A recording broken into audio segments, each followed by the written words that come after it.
Have you or someone you know been affected by mental health or substance use disorder? Well, you are not alone. Welcome to the podcast, Riverfront Talks, Substance Matters. I am Tiffany Moore, the coordinator for the Beaufort County 360 Behavioral Health Task Force. We're going to sit down and have some in-depth conversations with individuals who may have struggled themselves with mental health or substance use disorder, or perhaps know someone who has struggled. Either way, we're going to have some inspiration, motivation, and maybe even some tearjerkers. Welcome to the podcast, Riverfront Talks, Substance Matters. Welcome back, everyone, to Riverfront Talks, Substance Matters. I am Tiffany Moore. Yet again, we have switched locations. We are here at Beaufort County Health Department.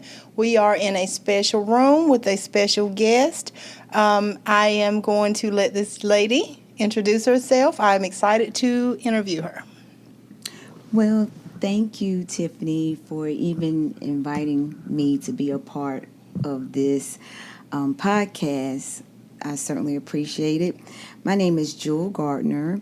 I am a licensed clinical social worker, long fancy name for a therapist. Mm-hmm.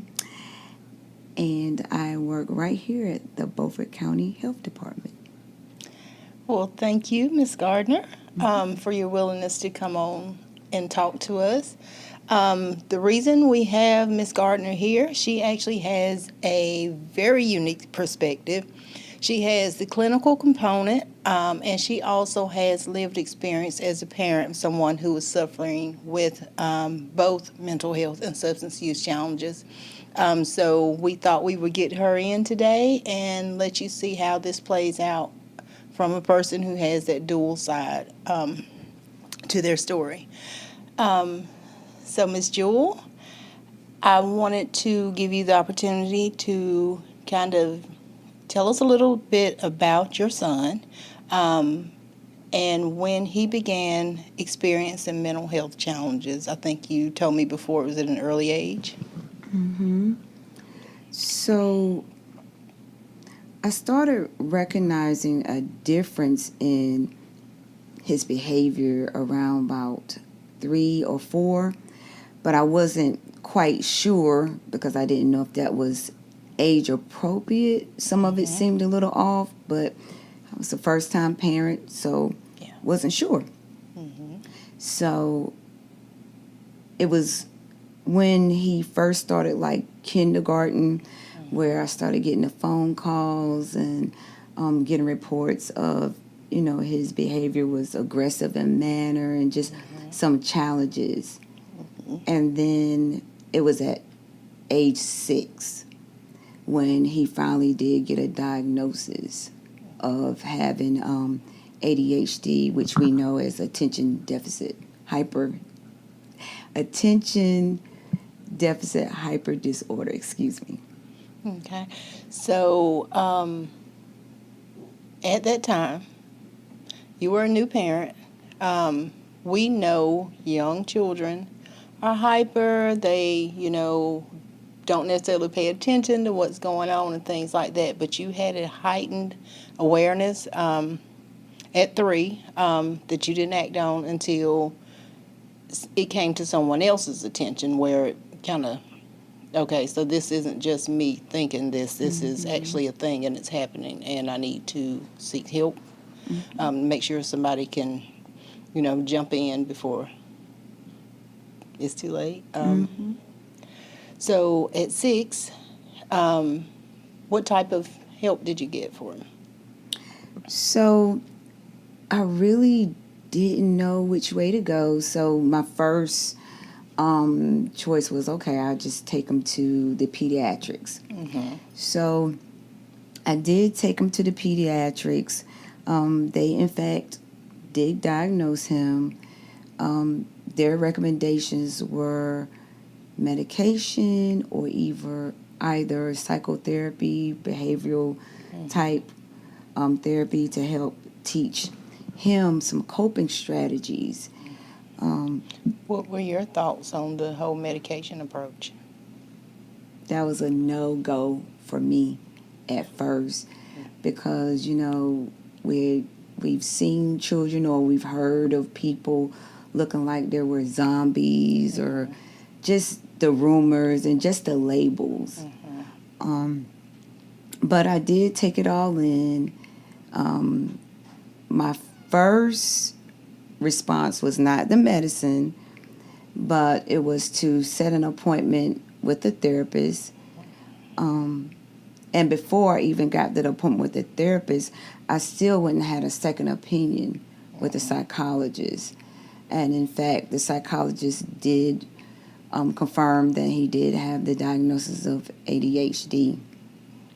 So then after I met with the therapist, she did give me some strategies, and she asked me why I wouldn't consider the medication. And she gave it to me like this. She said, hey, if you had diabetes or high blood pressure, wouldn't you want some medicine to kind of help you manage those symptoms? So I left out of her office thinking about that and said, well, okay, let's just try it. Because I was just getting a lot of phone calls at this point from the school. And that was a good analogy. It was one that was commonplace, and it was something you could relate to, because at this time diabetes was pretty common, but ADHD was not. Right. So you agree to the medication. How did this affect your child? What was noticeable to you once he began? Well, the phone calls stopped coming. Well, they lessened, let's say that.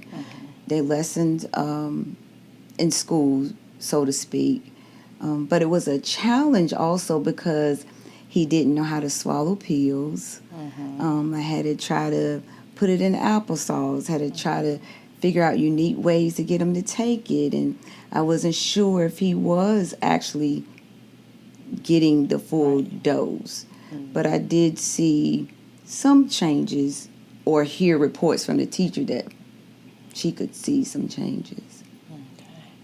I'm going to take you back a little ways. We kind of skipped something that I feel is kind of important to make this entire conversation more relevant as to why we're going back to early childhood. You had some experiences prior to having your son, some that affected you and him, even though probably at the time you had no idea it would have that effect on him, but it did. Can you tell me a little bit about that? Yeah, it's something that myself as a clinician, I'm hearing more about. I won't sit here and say that it has not been around, but I'm hearing more about it. It's becoming more relevant to me, and it makes sense. And when I was married to my son's father, I was a victim of domestic violence.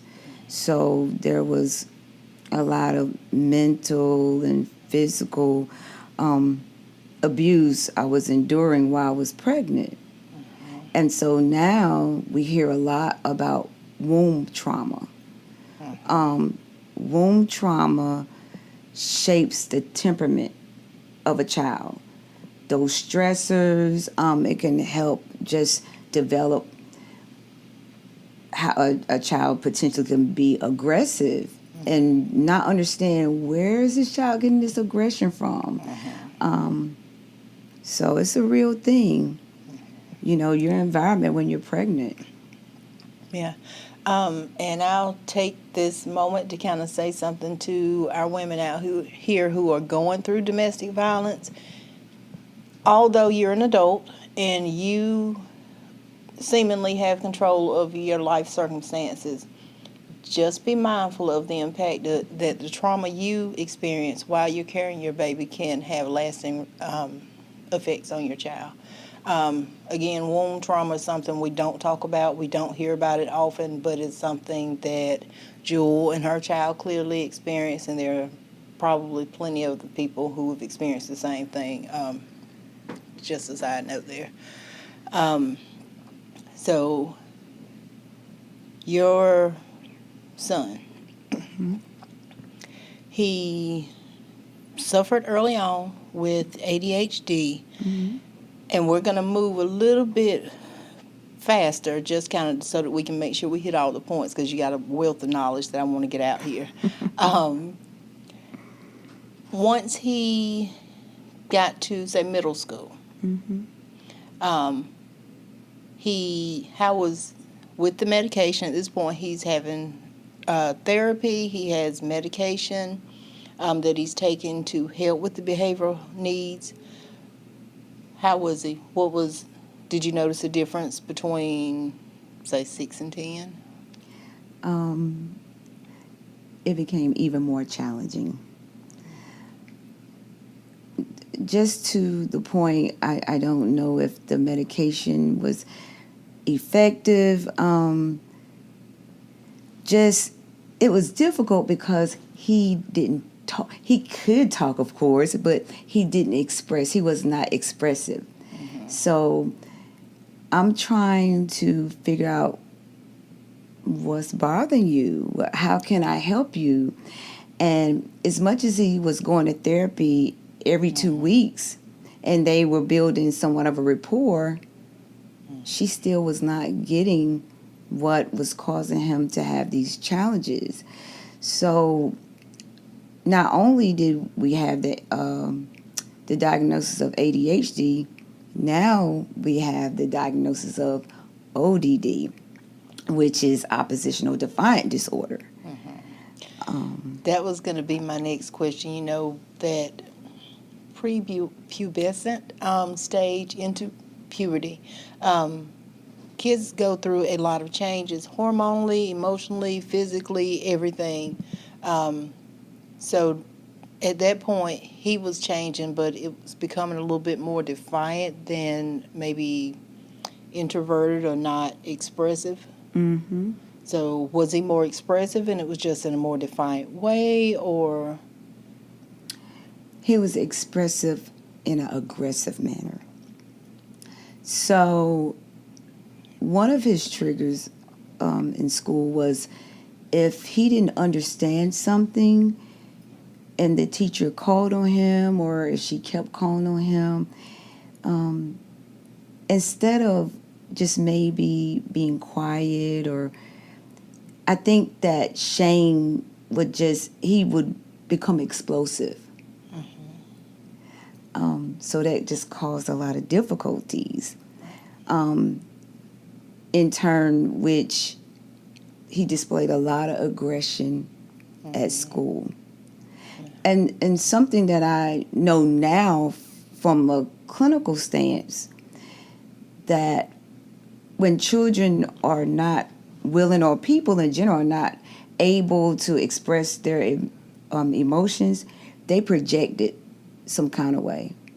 And so mornings, trying to get him prepared for school, and my frustration, and he may have been frustrated also, morning time was not that great. And I can admit I didn't make it that great because I was frustrated. So this was my next question. I love that you're leading me, but that's why you're here. For you, we've talked about so far what he's experienced. I got a couple of questions and I'm going to throw them out, I guess, all at once. You answer them how you choose. What was your support system like? How did this impact you personally, emotionally, mentally, to have this challenge, were you in the behavioral health realm at that time in regards to work? You were? Okay, so. Yes, I work with mental health agencies and child protective services and what have you. So, you, a mother who works with CPS, all these other mental health, behavioral related agencies, how did this feel to you that you could seemingly not be able to help your own child when you are regarded by a lot of other people as an expert in this particular area? Tiffany, I felt defeated. I was already coming from a space of my first marriage had failed. I was a single parent. That was part of my dream, to get married, to have a child, and just what is it, the fairy tale? It's going to be perfect. But I felt so defeated that here I am with this child. And I had prayed. I was like, God, please don't let him have the same aggression that his dad has. Mm-hmm. And here it is, like right in my face. And mind you, unfortunately for my son, he never met him. He never met his dad, and still hasn't to this day. Wow. So I was like, going back to the womb trauma, I was like, how could he have such aggression like his biological father? Mm-hmm. But neither here nor there. My support, I did have a support system, my mother and father, and God was so kind and gracious to me. A year after being out of that marriage, I divorced, and God blessed me with another husband, someone I had been knowing since I was 13 years old. Shoo.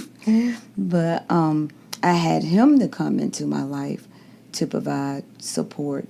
And I did have some school staff along with the therapist who was supportive. Professionally, I know we talked before, and you said, and I'm touching on this just because I want people to understand that when you were going through this was not a common thing. Mm-hmm. You were embarrassed. Mm-hmm. Because you had a presence at the school. People around you, I'm sure, knew, the challenges that you were facing. But again, it was a new phenomenon. You had no reason to be embarrassed. I know it was difficult. Mm-hmm. And it's fortunate that you did have people around you to help and try to, kind of make it a little easier for you. Yeah. I'm going to push on. I'm not going to dwell on that. But okay. This was the beginning of middle school that we were talking about. So let's push a little bit further. Did his experiences with school change? So just to touch a little bit with middle school, and then I will push on. Like you said, I had to embrace the mindset of to go beyond the embarrassment. Mm-hmm. 6th grade year, he got in trouble, sent to alternative school. 7th grade year, got in trouble, sent to alternative school. Then 8th grade year came, and it was like, okay, maybe we found the right medication. Because mind you, we were dealing with different medications. I was dealing with finding his medication in the bathroom, in the stool, hidden. Yeah. But 8th grade year came. It was like a light bulb came on. And I will say I kept him in sports. That was one thing. It was an incentive. Mm-hmm. But it still wasn't enough. It still wasn't enough. Got through 8th grade year. Things seemed to be going well. Oh, and let me back up. Let me just back up. I'll never forget that 7th grade year. I'm in court working with DSS. My phone rings. Because mind you, every time the phone would ring, I cringe. Mm-hmm. So I'm in court. I get the call to come get my son. He's in the school office with the school resource officer in handcuffs. Mm. So I have the experience with juvenile justice at that point. Mm. Was that the first time he had really? I know the other times, like with being in trouble in school, there's some stuff that's just kind of it's child behavior. I mean, it's youth, it's adolescence. But was this his first time with an officer of this type of trouble where it was more serious than just being addressed by his teacher or principal? Yes, it was. I mean, having the school resource officers, that all started with the 6th grade, but then 7th grade, yes, it was. And tell me what else you want to tell me about it. You brought it up. I feel the need to let parents know that the part about what you were saying about the support, I think it's equally important to know that we have to educate ourselves too, especially when we find out that our children have diagnosis is new. We can't wait for people to say, oh, do this, do that. We have to educate, get information, and just be that person for your child. Yeah, and I'll ad-lib on that. If you hadn't taken the steps when you did, or identified, that something was a little different at their early age, there's no telling at this point where he could have been, because you have teachers who are not trained to work with behavioral students. You have a guidance counselor at the school if you're lucky, but they spend very little time with them. So he could have potentially been kind of pushed to the side and an afterthought for a teacher who wasn't engaged, who wasn't concerned, who had a parent that did not care or didn't have the time. So that's another thing that we want to point out to parents. Your involvement with your child, no matter what the struggles are, is very, very important, and that can determine the path that they proceed on. So going back to the 8th grade, where he found his niche, he found something he liked.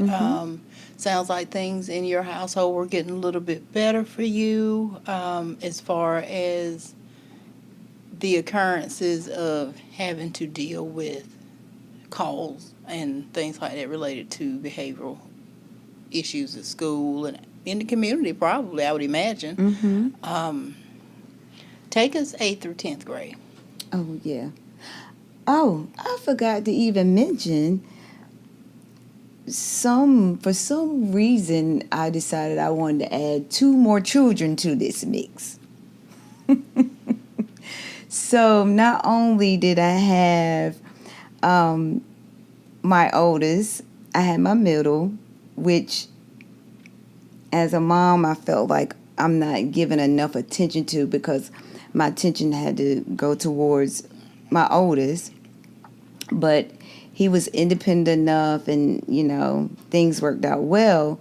But then I had my youngest, who experienced having delays. Mind you, with all 3, I have this sickness called hyperemesis, where I was sick the entire pregnancy. So that was a lot on the body. Yeah, I can only imagine. Do you think, and I got a couple of questions here just rolling around, but do you think that your oldest, again, when it comes to children, multiple children, typically the middle child looks up to the oldest child.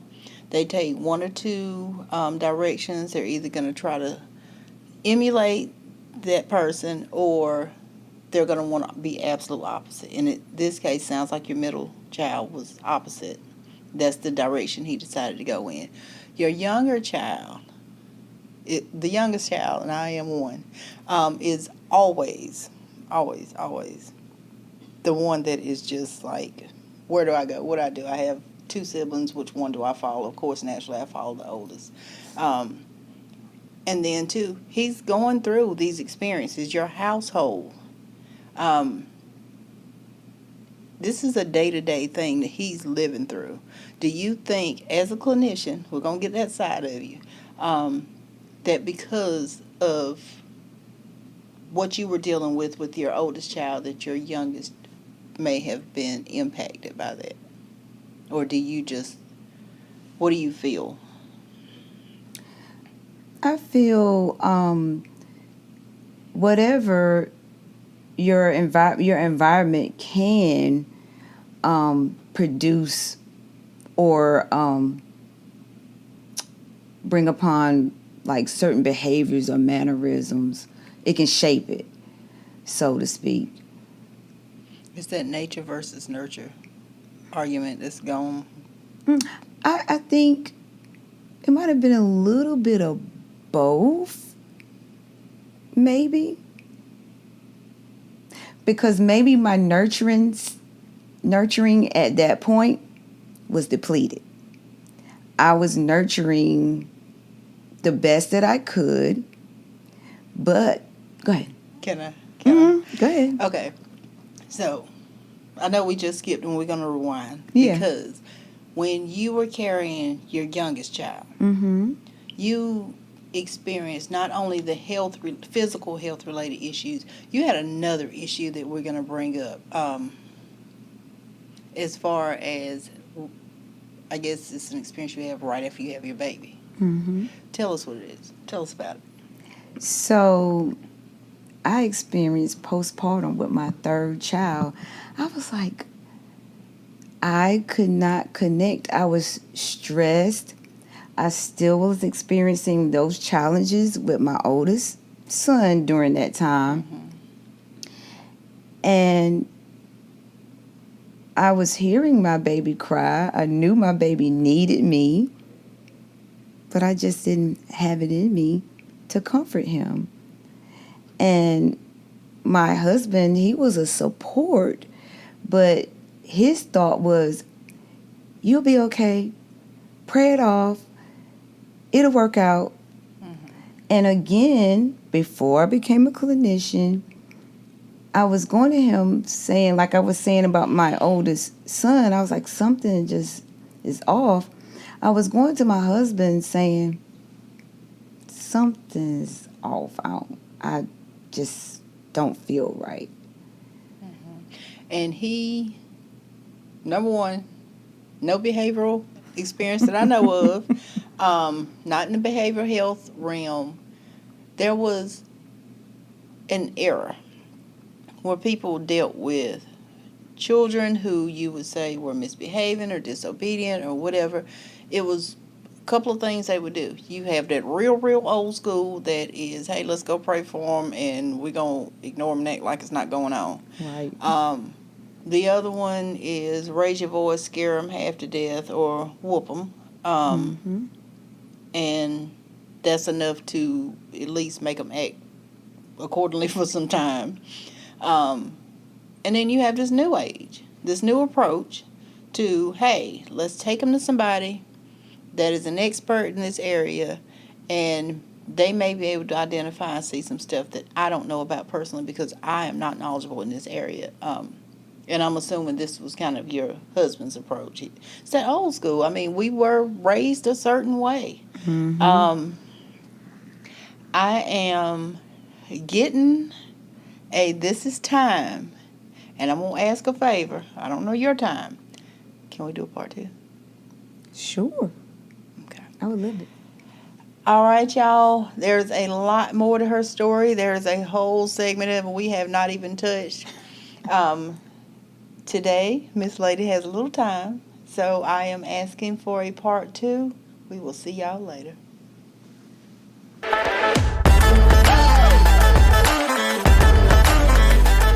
Thank you all for joining us for this episode of Riverfront Talks, Substance Matters. If you are from the Beaufort County area and know someone who is suffering from mental health and substance use disorder and may be looking for resources, my information is below in the description. We also would like your feedback to gather input about today's episode. Please also complete the short survey listed in the description. A special thank you to our sponsors, ECU Health Beaufort Hospital and KB Reynolds Charitable Trust. Like, share, and subscribe. See you later.